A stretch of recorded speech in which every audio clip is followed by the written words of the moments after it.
In Inventor 2023.2, it is now easier than ever to find your parts in a crowded browser. A new option in the browser settings allows you to auto-scroll to the component or work feature as soon as it is selected in the graphics area.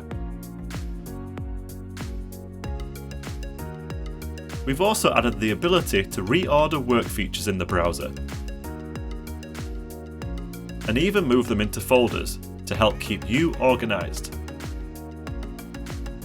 The Bill of Materials row merge settings has an improved icon to indicate immediately if merge settings are switched on or off. Lock rotation is available in the insert constraint, but it's now been added to the auto drop mini toolbar when placing parts from Content Center.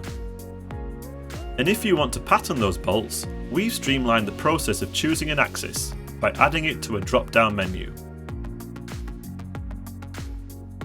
Previously, you could suppress all Content Center parts in a level of detail.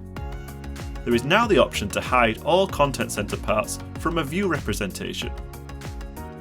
And of course, bring them back. If the assembly is particularly large, you may see a progress bar while it does this.